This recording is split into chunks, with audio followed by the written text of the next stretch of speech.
자, 오늘은 신자들을 낙심케 하는 마귀의 관계에 대하여 살펴볼 것입니다.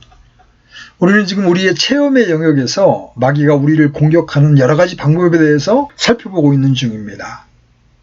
우리는 이 문제를 여러 가지 측면, 즉 확신의 문제, 또 성령을 소멸하는 문제, 또 마귀가 우리에게 제시하는 여러 가지 생각의 문제들을 통해 살펴보았습니다.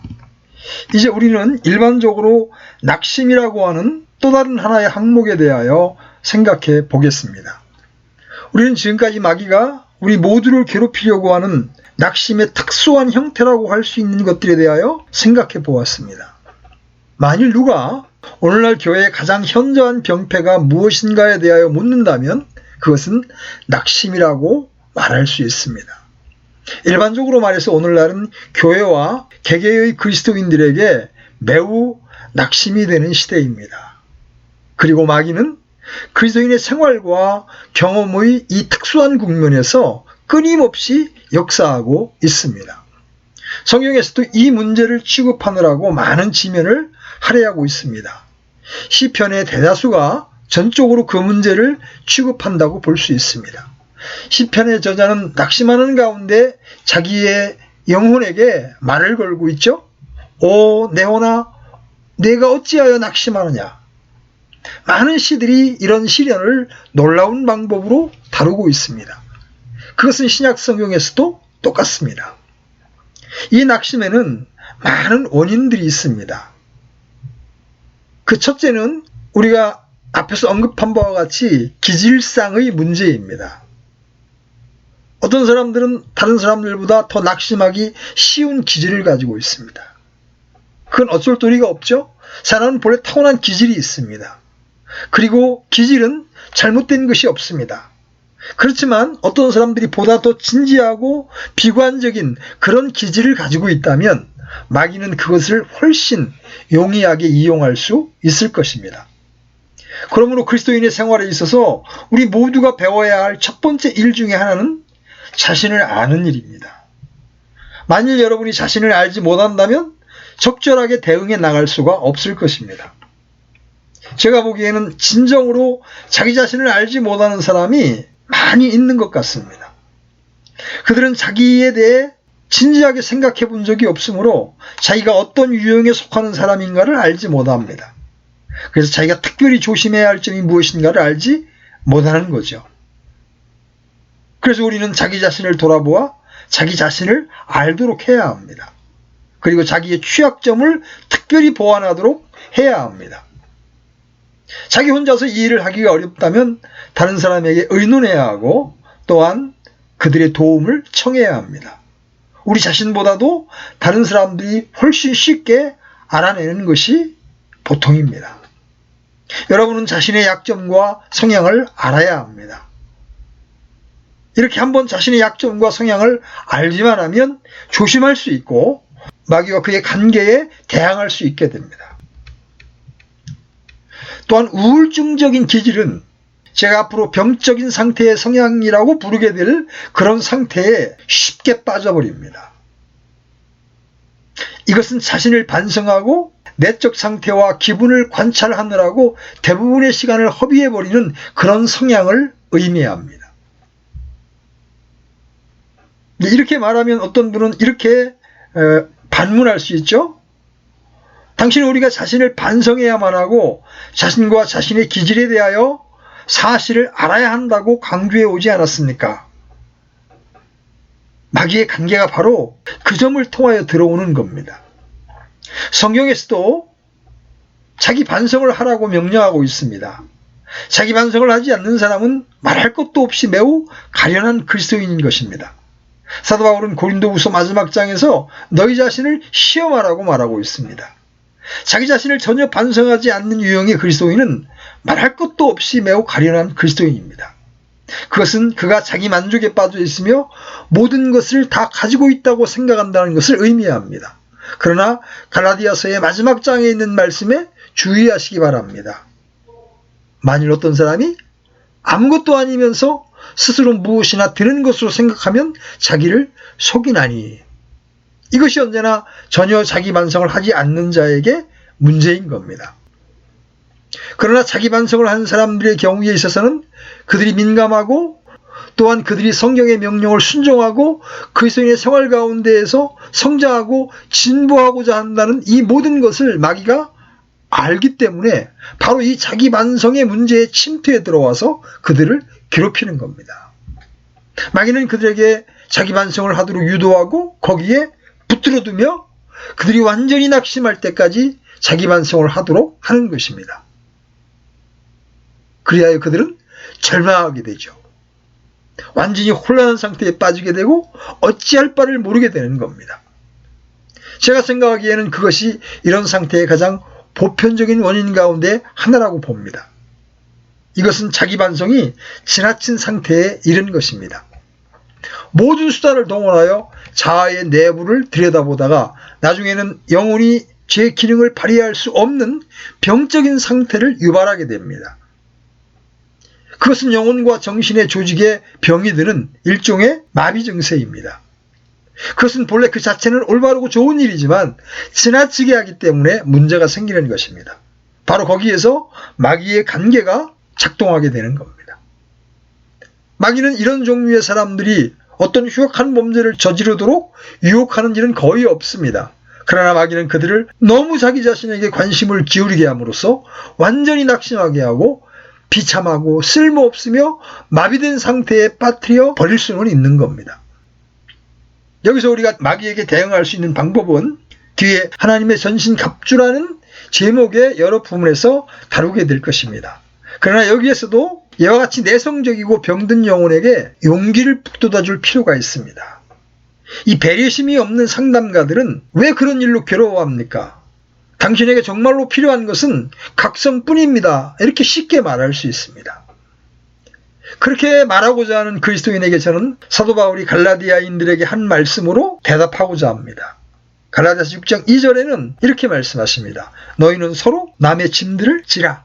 그리하여 그리스도의 법을 성취하라. 저는 이러한 병든 상태가 매우 견디기 어려운 경험이라는 것을 여러분에게 분명하게 말씀드리고 싶습니다. 그리고 아무튼 이런 병적이고 내성적인 사람과 자신을 전혀 반성하지 않고 아무것도 되지 못하고 된 줄로 생각하는 A형적인 사람 중 어느 쪽이 더 나은가를 결정해야 하는 것은 참으로 어려운 문제입니다. 여러분은 짐을 서로 나누어져야 하며 동시에 각각 자기의 짐을 져야 하는 겁니다. 우리 마음속에 언제나 이 생각을 품어야겠습니다. 이제 침체가 언제나 좋지 못하다는 일반적인 원리에 대해 생각해 보겠습니다. 그리스도인은 침체될 권리가 없습니다. 제가 일부러 이런 표현을 사용합니다. 왜냐하면 그 사실을 깨닫는 것이 종종 해방과 자유의 길이 되기 때문입니다. 마귀가 우리를 괴롭히고 이런 상태에 빠뜨리는데도 우리가 그것을 알아차리지 못하는 것은 비극입니다. 우리는 너무나 자신에 대해 선입관을 가지고 있고 자신에 대해 온전히 알지 못합니다.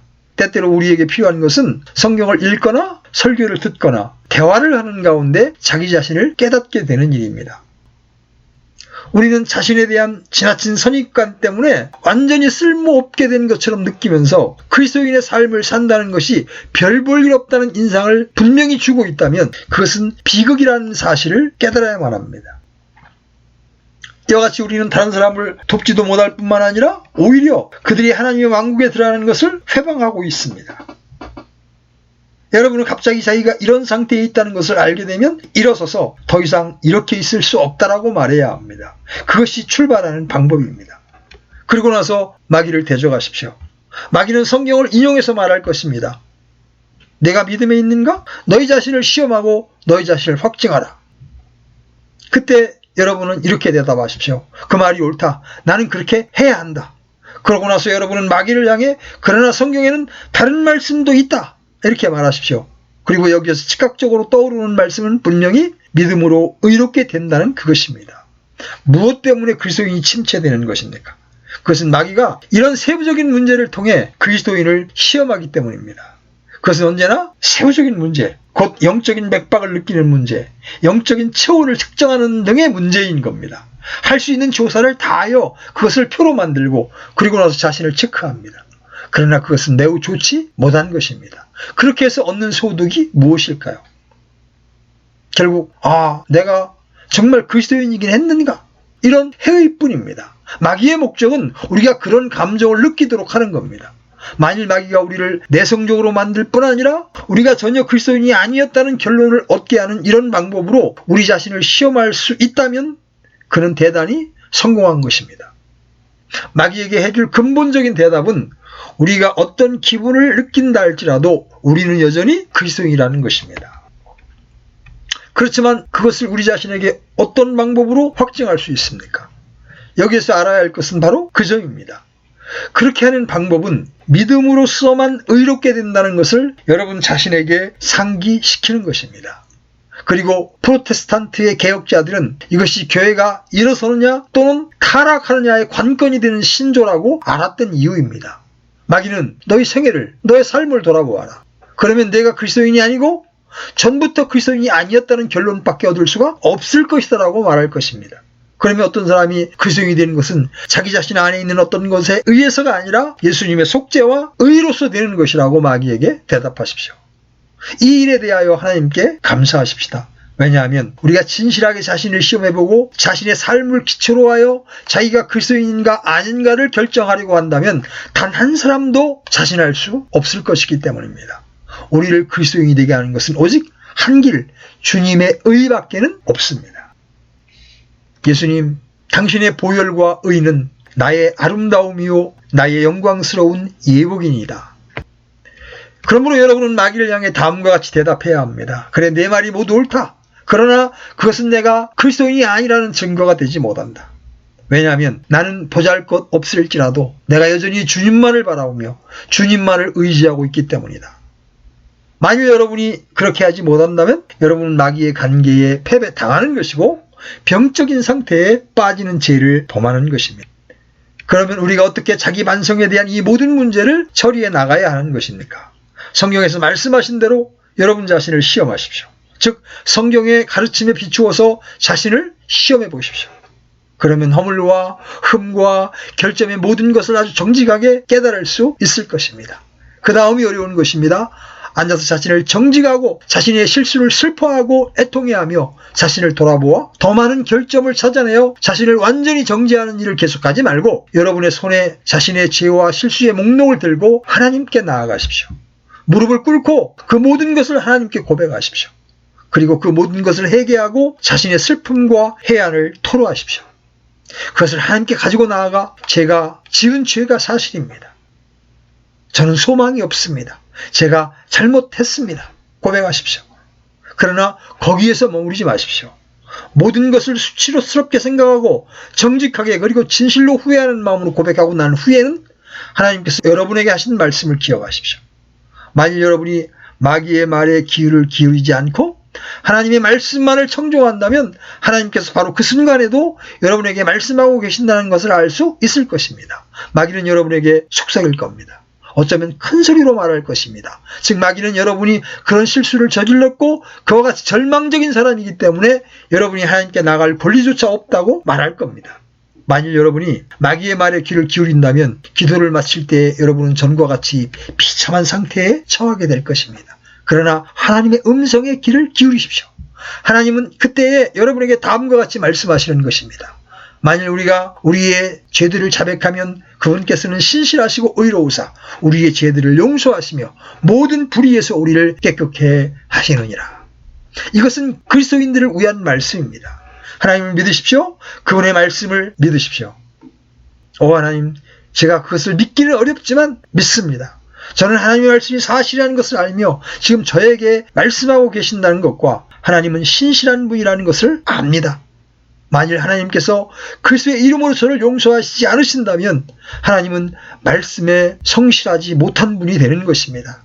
하나님께서는 십자가 위에 그리스도 안에서 바로 이 죄들, 곧 모든 죄의 목록을 처리하심으로써 하나님의 공의를 이루셨나이다. 그러므로 그 모든 죄를 용서하신 줄 믿습니다. 이렇게 말하십시오. 그리고 그것을 받아들이십시오. 그것에 대하여 하나님께 감사하십시오. 그리고 기도를 마치고 일어서서 그리스도인들이 마땅히 살아야 할 생활을 계속하십시오. 여러분에게는 성령을 통해서만 오는 힘과 능력이 전보다 훨씬 더 많이 필요하다는 것을 기억하십시오. 그러나 구원의 선물 중 일부가 여러분 속에 계시는 성령이라는 선물이라는 것을 명심하십시오. 성령께서 여러분 속에 계시다는 것과 성령께서 여러분에게 할 수 있는 힘을 주시고 여러분이 비록 연약하고 무가치하지만 성령께서 여러분을 이기고도 남게 해주신다는 것을 깨달으십시오. 성령께서 그리스도의 능력을 중간에서 여러분에게 전해주신다는 것을 깨달으십시오. 여러분이 그리스도의 몸에 지체라는 것을 기억하십시오. 그리고 사도 바울이 에베소 4장 16절에서 가르치고 있는 바와 같이 그리스도가 머리라는 것과 생명과 능력이 각 마디를 통하여 전달된다는 것을 알아야 합니다. 이 모든 것을 명심하고 일어서서 여러분의 생활을 계속하십시오. 여러분은 실패와 결점과 자책의 소용돌이 속에서 맴돌아서는 결코 안 됩니다. 병적으로 내성적인 것은 잘못된 것이고 참으로 죄스러운 것입니다. 그리고 그리스도인에게는 그와 같이 낙심할 권리가 없는 겁니다. 마귀가 여러분에게 무슨 일을 하려고 하며 그가 잠시 여러분에게 믿음으로써만 의롭게 된다는 사실을 알지 못하도록 하였다는 것을 깨달을 때 여러분은 구제되는 겁니다. 믿음에 의한 칭의가 언제나 여러분에게 발판이 되는 것입니다. 여러분은 낙심의 비탈길에서 자기가 미끄러졌다는 것을 깨달을 때면 언제나 여러분이 안정을 되찾고 발판으로 삼아야 할 곳은 언제나 믿음으로써만 얻는 의입니다. 그것은 대부분의 마귀의 관계를 물리칩니다. 그러므로 이 진리에 대하여 분명한 확신을 가져야 합니다. 왜냐하면 그것이 언제나 성공적으로 대처할 수 있는 훌륭한 구제책이기 때문입니다. 만약 여러분이 여전히 만일 당신이 나의 어려움을 안다면 참 좋겠어요. 이렇게 말한다면 여러분은 전체의 요점을 놓쳐버린 겁니다. 믿음에 의한 칭의가 관련된 곳에는 그러나라든지 만일이라는 말은 있을 수 없습니다. 여러분이 어떤 사람이건 간에 그것은 중요치 않습니다. 여러분이 얼마나 흉악하고 얼마나 타락했고 얼마나 절망적이고 얼마나 무식한가는 중요치 않은 것입니다. 믿음으로 의롭게 된다는 말은 여러분의 신분이 어떠하든지 간에 그리스도께서 여러분을 위하여 죽으셨다는 것을 의미합니다. 우리가 아직 원수였을 때, 우리가 아직 힘이 없을 때 그리스도께서 우리를 위하여 죽으신 것입니다. 그러므로 만일 여러분이 그러나라든가 만일이라는 말을 한다면 여러분은 진리를 깨닫지 못한 것입니다. 우리 중에 아무도 가치 있는 자는 없습니다. 그리고 만일 여러분이 자신을 바라본다면 어떤 의미에서 여러분은 마귀의 손에 붙잡힌 것이며 마귀는 그의 관계로 여러분을 패배시킨 겁니다. 여러분은 현 상태에서 이것을 분명히 알아야 합니다. 만일 여러분이 그리스도를 바라보고 그분께서 여러분을 위하여 이루신 완전한 사역만을 신뢰한다면 여러분은 구원을 받은 것입니다. 그리스도는 그분이 여러분을 위하여 완수하신 사역으로 오직 그것만으로 여러분을 구원하십니다. 그것이 해답입니다. 여러분은 그곳에 이르러야 하고 도달해야만 합니다. 그렇게 한 후에는 일어서서 마귀를 공격하고 격퇴시키십시오. 하나님의 명예가 이 일에 걸려있다. 그분께서는 신실하시고 의로우사 우리의 죄들을 용서하시며 모든 불의에서 우리를 깨끗게 하시니라. 이렇게 말하십시오. 이것과 매우 흡사한 방법으로 마귀가 우리를 공격하는 또 다른 예가 있습니다. 그것은 지금까지 말씀드린 것과는 똑같지는 않습니다. 왜냐하면 그것은 흔히 내성적이지 않은 사람들을 괴롭히기 때문입니다. 그것은 영적 진보가 더딘 것에 대한 자각입니다. 그것은 반성에 의해서 언제나 깨달아지는 것이 아니라 여러 가지 다른 방법을 통해서 알게 되는 것입니다. 우리는 자기가 진리를 깨닫는 일이나 또는 구원의 방법을 이해하는 일에 전혀 진보가 없다고 느끼는 일이 있습니다. 즉 우리는 은혜 가운데서와 하나님을 아는 지식에서 자라나지 못한다고 생각될 때가 있습니다. 때때로 이런 일은 자기 반성을 통하여 나타난다기보다는 다른 사람들을 바라봄으로써 야기되는 것입니다. 저 사람들은 내가 체험하지 못한 여러 가지 방법으로 이해하고 성장해 나가는 것 같다. 그들은 나보다 훨씬 많이 알고 있다. 이렇게 느끼는 겁니다. 여러분이 다른 신자들을 만날 때 또는 때때로 책을 읽는 동안에도 그런 것을 느낍니다. 저는 물론 그리스도인들이 독서를 해서는 안 된다고 말하고 있는 것이 아닙니다. 오히려 그리스도인들이 독서하는 일은 매우 가치 있는 일이기 때문에 마귀가 그 일에 유별난 관심을 기울이고 있는 것입니다. 마귀는 사람들에게 어떤 위대한 성도들에 대한 책을 읽도록 권유하여 놓고는 사람들이 그렇게 하면 그것이 기독교야. 도대체 너는 어떤 위치에 있느냐? 그것이 그리스도인의 삶이야. 너는 도대체 무엇을 하고 있느냐? 이렇게 말합니다. 마귀는 목회자에게 다가와 조지 피틀드의 일기를 읽도록 해놓고는 이것이 바로 설교다.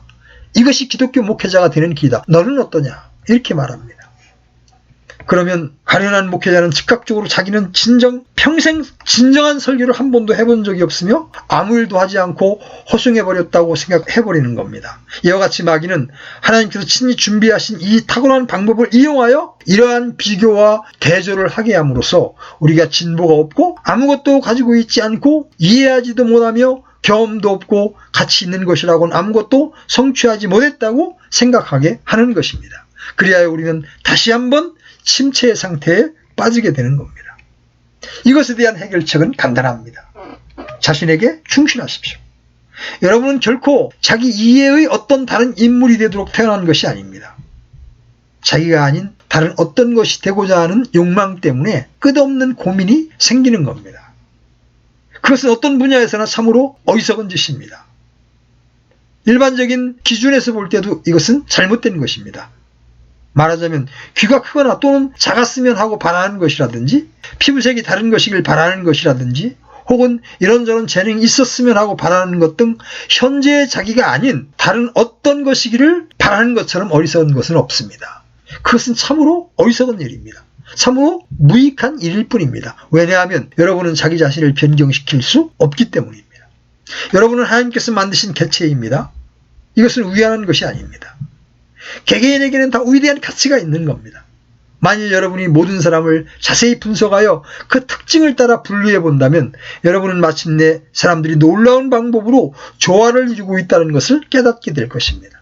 우리는 어떤 것을 너무 중요하게 생각하므로 다른 것의 가치를 깨닫지 못하는 경향이 있습니다. 그러나 하나님께서 사물을 보는 방법은 다릅니다. 세상이 알지 못하는 것들을 하나님께서 보실 때는 귀중한 것입니다. 우리 주님께서는 그것을 가르치시려고 연보교에 2개의 동전을 집어넣은 여자의 얘기를 하신 것입니다. 세상 사람들은 동전 2개에는 아무런 관심을 기울이지 않습니다. 200만 원쯤 된다면 놀라겠지만 동전 2립은 아무것도 아닌 겁니다. 그러나 하나님은 그렇게 생각하시지 않습니다. 이것이 우리의 모든 개인적인 존재에 대한 사실인 겁니다. 그러므로 마귀에게 답변하는 방법은 이 원리를 깨닫고 나는 나다. 나는 나답게 태어난 것이다. 그리고 하나님께서 나에게 요구하시는 것은 오직 내가 나로서 최선을 다하라는 것이다. 비록 내가 건물의 큰 모퉁이 돌은 아닐지라도 큰 돌 사이에 틈새를 메꾸어 주는 데는 많은 자갈들이 필요한 법이다. 내가 비록 자갈 가운데 하나에 불과할지라도 작은 돌들이 없으면 벽이 설 수 없으며 건물을 지을 수 없는 것이다. 이렇게 말하십시오. 고린도전서 12장에는 이 문제에 대한 완전한 설명이 있습니다. 아름답지 못한 지체가 몸에 더 기묘한 것입니다. 그것들을 멸시하거나 조롱해서는 안 됩니다. 몸의 모든 지체는 전체적인 기능을 발휘하는데 필수적인 것입니다. 그와 같이 중요하지 않은 그리스도인은 한 사람도 없는 겁니다. 때때로 연약한 자들이 더 많은 은사를 받은 자들보다 더 도움이 되곤 합니다. 은사를 많이 받은 자는 다른 방법으로 활동하면 되는 겁니다. 그러나 모든 신자들이 다 요긴한 거죠. 타고난 그대로가 아닌 다른 어떤 것이 되려고 하지 마십시오. 여러분보다 더 위대하다고 생각되는 자를 시기하지 마십시오. 만일 여러분이 다른 사람보다 더 훌륭한 인물이라면 다른 사람들을 멸시하지 마십시오. 각각 자기의 짐을 지는 것입니다. 우리는 서로 짐을 나누어져야 하지만 또한 각자 자기의 짐을 져야 하는 겁니다. 하나님께서 여러분에게 주신 능력으로 여러분이 행한 일에 대해서만 여러분에게 책임을 지우실 것입니다. 여러분에게 얼마만큼의 능력을 줄 것인가를 결정하시는 분은 하나님이십니다. 여러분에게 주신 1달란트에 성실해야 합니다. 만일 여러분이 5달란트를 받았으면 그 5달란트에 성실해야 합니다. 자기가 받은 1달란트에 성실해야 합니다. 그것이 무엇이든 상관없습니다. 그것을 10분 활용하십시오. 이 모두 현재의 우리의 신분에 대한 특권을 마땅히 인식하기를 하나님께서는 원하시는 겁니다. 내가 비록 가치 없고 연약하고 보잘것없는 존재일지라도 내가 나된 것은 하나님의 은혜이며 하나님께서 나를 아시고 그리스도께서 나 같은 자를 위하여 죽으신 겁니다. 자신을 멸시해서는 안 되며 자신을 끊임없이 다른 사람과 비교해서도 안 되는 겁니다. 나는 하나님께서 나에게 주신 개성과 기질을 가지고 나의 인생을 살아가야 하는 겁니다. 나는 그 모든 재능을 하나님의 영광을 위해서 최대한도로 활용할 작정입니다. 나는 그 이상의 것을 할 수 없으며 하나님께서도 나에게 그 이상의 것을 기대하시지 않으신다는 것을 나는 압니다. 이렇게 마귀에게 대답하십시오. 선을 행하다가 지쳐버리는 일은 마귀의 관계가 또 다른 방법으로 나타나는 매우 보편적인 방법입니다. 앞에서 지적한 바와 같이 아마도 이것은 오늘날 마귀의 관계의 모든 출현 가운데에서 가장 보편적인 일인 것입니다. 그리스도인들은 생활의 긴장과 반복되는 일상 업무의 단조로움과 낙심과 어려움과 자극이 없음으로 인하여 지쳐버리기 쉽습니다.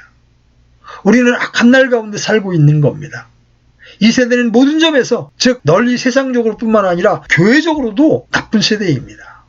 여러분이 오늘날과 200년이나 300년 전과를 비교해 본다면 큰 차이를 발견할 수 있을 것입니다. 그때에는 18세기의 위대한 복음주의적 각성화에서 하나님의 성령이 불붙듯 하던 때였으며 신앙 부흥의 시기에 전능하신 하나님의 성령의 역사로 놀라운 사건들이 일어났던 때였습니다. 이제 우리 시대를 둘러보십시오.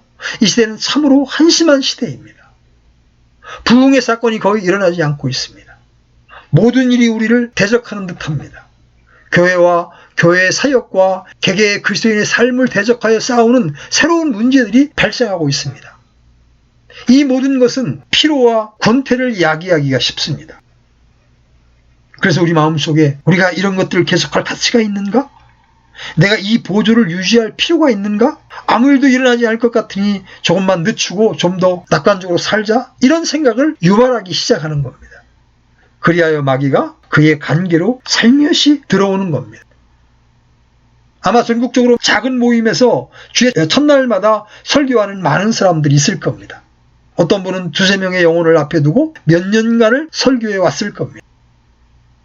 그런 사람들은 때때로 내가 이런 일을 하는 것이 가치 있는 일인가 하고 의문을 가질 수 있습니다. 때때로 마귀가 그를 찾아와서 내가 하는 일이 도대체 무슨 가치가 있느냐? 거기에는 기껏해야 30명밖에 모이지 않지 않느냐? 그런데도 내가 그 일을 계속할 가치가 있겠느냐고 말합니다. 이와 같이 마귀는 여러 가지 방법으로 우리를 낙심시키려 하는 겁니다. 그래서 우리는 도대체 그 일이 할 만한 가치가 있는 일인가 하고 의문을 갖기 시작하는 겁니다. 그럴 때 우리는 어떻게 말해야 합니까? 우리는 다 같이 전쟁터에 있는 자들이다. 나는 나의 일을 계속 해야겠다. 하나님께서는 수의 많고 적음에 관심이 없으시다. 이렇게 말해야 합니다. 개개의 그리스도인들이 이런 일들을 느낄 것이고 심지어 가정에서조차도 그런 기분을 느낄 것입니다. 어쩌면 여러분의 가정에서 여러분 혼자만 그리스도인이고 모든 것이 여러분을 대적할지도 모릅니다. 여러분은 오해를 받고 조소를 당하며 비판을 받는 것입니다. 그리하여 그래, 내가 여러 해 동안 그리스도인으로서 그들 앞에서 살아왔는데 그게 그들에게는 아무 도움을 주지 못하고 아무런 변화를 일으키지 못한 것 같다. 내가 뭔가를 보여주어야 할 텐데.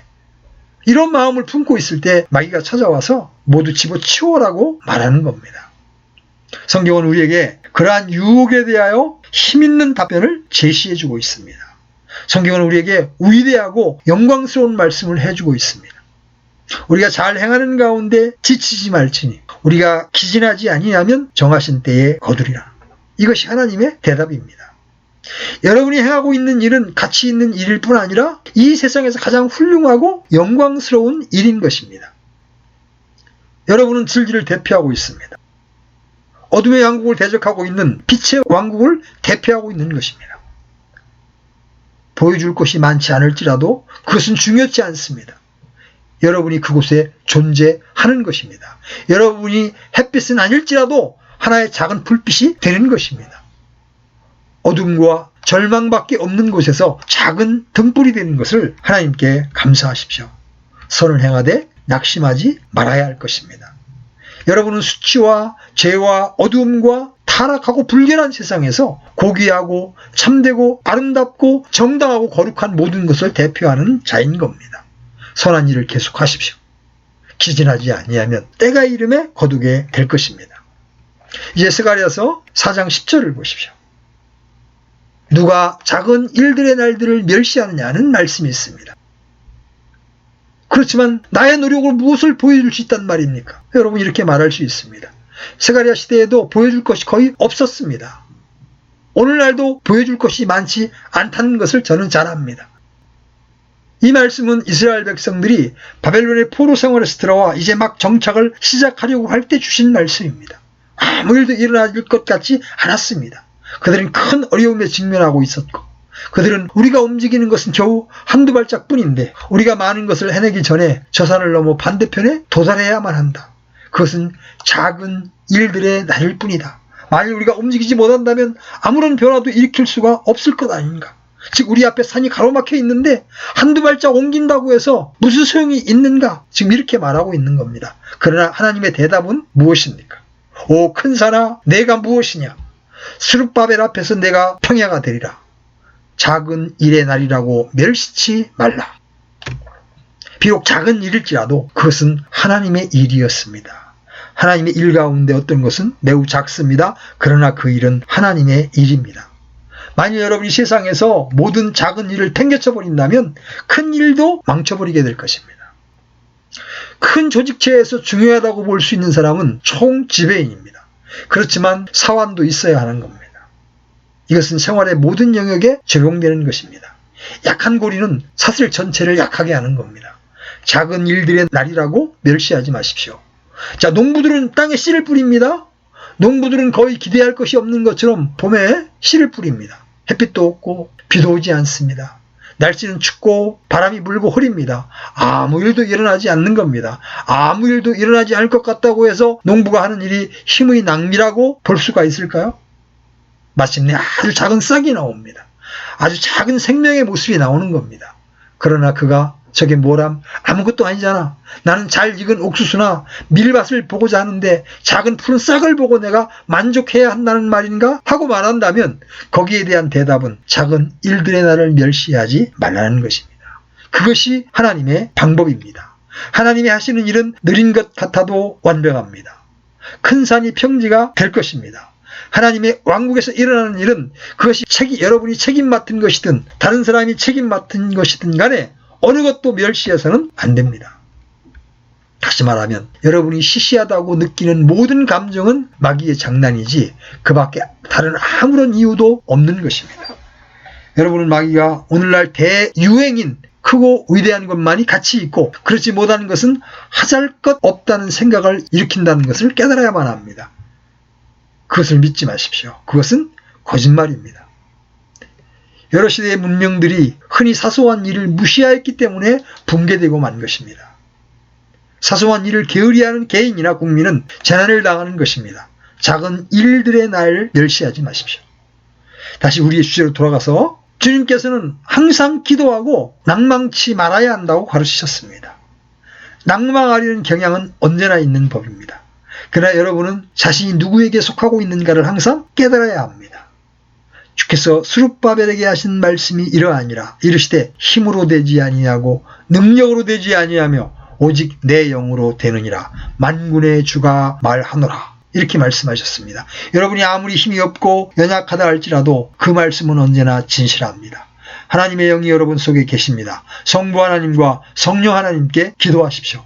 항상 기도하고 낭망하지 말아야 합니다. 만일 여러분이 기도하지 않는다면 낭망하게 될 것입니다. 그러므로 낙심될 때에는 하나님께 나아가 그것을 말씀드리십시오. 여러분이 하고 있는 일이 하나님의 일이라는 것을 깨닫고 그것이 선행이라는 것을 인식하면서 그 일을 계속할 수 있도록 힘과 능력을 달라고 하나님께 구하십시오. 그러면 하나님께서 여러분에게 응답하실 것이며 잘 행하는 가운데 지치지 말지니 기진하지 아니하면 정하신 때에 거두리라고 말씀하실 것입니다. 장차 영광스러운 수확을 하게 될 것입니다. 하나님께서 자기를 사랑하는 자들을 위하여 예비하신 모든 것은 눈으로 보지 못하고 귀로도 듣지 못하고 사람의 마음으로 생각지 못한 것입니다. 여러분은 괴롭고 어려운 시기를 겪게 될지도 모릅니다. 즉 오해를 받고 회방을 받으며 박해를 당하고 수모를 당할지도 모릅니다. 그리고 여러분은 피곤하고 지치게 되며 건강을 망쳐버리게 될지도 모르며 기진맥진하게 될 것입니다. 그러나 계속하십시오. 선을 행하되 낙심하지 말지니 기진하지 아니하면 때가 이름에 열매를 거두게 될 것입니다. 마침내 여러분이 잘하였도다 착하고 신실한 종아, 이런 놀라운 말씀을 듣게 될 날이 있을 것입니다. 여러분이 끈기 있게 해야 합니다. 눈을 들어 하나님을 바라보십시오. 그러면 여러분은 하나님으로부터 능력을 받게 될 것입니다. 오직 주를 우러러 바라는 자들은 자기 힘을 회복하리니 그들은 독수리같이 날개침이 올라갈 것이요 달려가도 피곤치 아니하고 걸어가도 기진하지 아니하리로다. 만일 여러분이 지금 그리스도와 함께 고난을 받으면 장차 그분과 함께 다스리게 될 것입니다. 여러분은 하나님의 상속자요 그리스도와 함께하는 공동 상속자입니다. 이제 이 문제에 대한 말씀을 맺겠습니다. 하나님의 아들이 매우 비천한 모습으로 이 세상에 오셨습니다. 그분은 학대와 조롱을 당하셨으며 자기의 어머니와 형제들에게마저도 오해를 받았던 것입니다. 종교 지도자들인 바리새인들과 서기관들과 사두개인들과 율법사들도 그분을 냉대했습니다. 그리스도는 참으로 한 일이 거의 없는 것처럼 보였습니다. 너무나 미미한 존재였기 때문에 침례인 요한마저도 실망 가운데 그의 제자를 보내어 오실 이가 당신이 오니까 우리가 다른 일을 기다리오리까 질문했던 겁니다. 침례인 요한은 사실상 다음과 같이 의문을 제기하는 것과 마찬가지였습니다. 당신이 갈릴리에서 하고 계시는 일이 무엇입니까? 왜 예루살렘에 오셔서 왕이 되시어 큰 군대를 일으켜 로마를 정복하지 않으시는 겁니까? 당신이 하고 계시는 일이 도대체 무엇입니까? 당신이 하시는 일이라고는 몇 사람의 서민들을 모아놓고 설교하는 것밖에 더 있습니까? 그들이 누구이며 뭐가 그렇게 중요한 인물입니까? 주님께서는 그렇게 살아가셔야만 했던 겁니다. 주님께서는 때때로 매우 피곤하셨습니다. 어느 날은 너무 피곤하여 제자들과 함께 여러 가지 필요한 물건들을 사러 마을로 갈 수조차 없을 만큼 지쳐서 사마리아의 우물가에 앉아 계셨습니다. 또 어떤 날은 너무나 지쳐 사람들을 바라보며 다음과 같이 말씀하셨습니다. 내가 얼마나 너희와 함께 있으며 얼마나 너희를 참으리요. 모든 것이 주님께 불리했습니다. 주님을 따르는 제자들조차 그분을 오해했습니다. 결국 그 모든 제자들이 다 그분을 버리고 도망해 버렸고 주님께서는 홀로 남으셨습니다. 그러나 주님은 자기의 일을 계속 하신 것입니다. 마지막이 다가오자 오 내 아버지여 가능하시거든 이 잔을 내게서 지나가게 하시옵소서. 그러나 내 뜻대로 하지 마옵시고 아버지의 뜻대로 하옵소서. 즉 어떤 희생을 치르더라도 아버지의 뜻이 이루어지기를 기도하신 것입니다. 주님께서는 계속 나아가셨습니다. 그래야 사람들은 주님을 죽였고 주님은 죽어 매장되신 겁니다. 그러나 주님께서는 부활하시어 하늘에 오르셨고 모든 능력을 가지고 영광 가운데 하나님의 우편 보좌에 앉아 계신 것입니다. 제가 지금 말씀드리고 있는 것은 이것입니다. 모든 무거운 것과 너무 쉽게 우리를 얽매는 죄를 우리가 떨쳐버리고 인내로 우리 앞에 놓인 경주를 달리며 우리의 믿음의 창시자요 또 완성자이신 예수님을 바라보자. 그분께서는 자기 앞에 놓인 기쁨으로 인해 십자가를 견디사 그 수치를 멸시하셨습니다. 여러분이 죄와 싸우되 아직 피 흘리기까지 대항하지는 아니하였습니다. 그러나 주님께서는 그렇게 하셨습니다. 여러분이 피곤하고 지치며 죄와 실패 가운데 있을 때에 우리의 주요 머리가 되시는 예수님을 바라봅시다. 여러분은 주님을 따르고 있습니다. 그 특권의 위대함을 깨달으십시오. 계속 전진하며 변함없이 주님을 바라보십시오. 기도하며 낭망하지 말고 작은 일의 날들을 멸시하지 말고 선을 행하면서 지루해하지 마십시오. 만일 우리가 주와 함께 고난을 당하면 영광도 함께 받을 것입니다. 그리고 여러분이 기업을 얻고 영원히 영광 가운데 주님과 함께 지내게 되는 면류관을 쓸 날이 다가오고 있는 것입니다. 오늘은 이렇게 마귀가 우리의 기질을 통하여 또는 우리의 실수를 통하여 또 우리가 많은 노력을 했음에도 불구하고 열매가 없는 일에 대하여 어떤 방법으로 관계를 부려서 우리를 낙심시키는지를 살펴보았습니다. 이런 일이 올 때마다 항상 낭망치 말고 기도하라는 주의 말씀을 기억하고 말씀으로